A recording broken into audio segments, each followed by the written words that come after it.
My father, John Marshall Clemens, died in the spring of the year 1847, when I was 11 years old. I was ashamed when I realized that I was relieved that it was him and not Henry to die then. My little brother Henry had reached what I had considered to be the fateful age of 9, and I worried about him all throughout the year. My father's death surprised me. Henry's death would not have.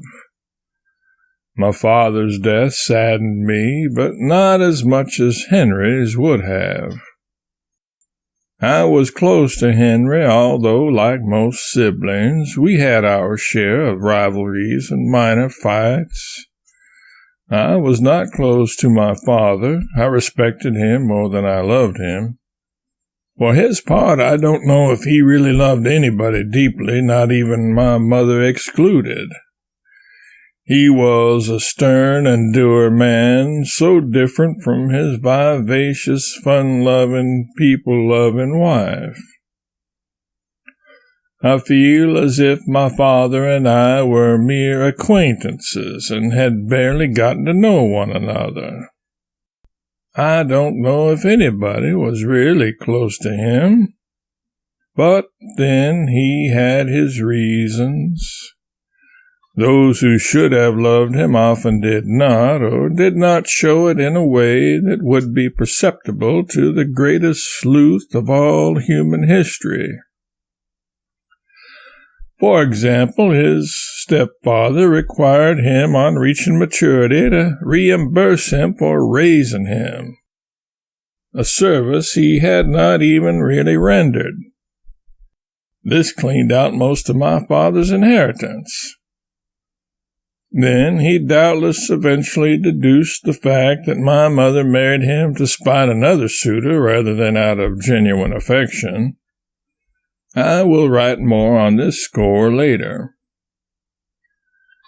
Perhaps, despite appearances, our father really did love us after all, or he at least felt a deep obligation toward us to see to it that we were taken care of. With this in mind, he invested in large tracts of land in Tennessee, where he and our mother had lived in the first years of their marriage. He knew the land would not provide anything for the family in the short term, but in the future he felt it would assure us all prosperity, and thus he held on to it and spoke of its eventual value and always kept up his claim on it by somehow paying the annual taxes due. But the Tennessee land turned out to be, in actuality, a curse. It is good to begin life poor.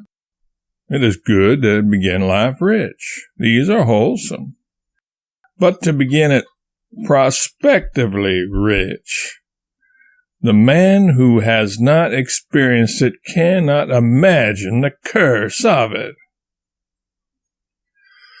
Following Father's death, Orion helped out the family by sending money home from St. Louis, where he had relocated for that purpose, in which city he had found work as a printer. Familia also contributed to the household budget by bringing in some money by giving piano and guitar lessons.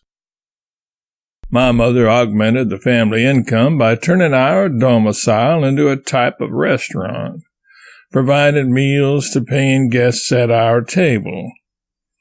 I also did what I could, performing odd jobs and clerking in various stores around town.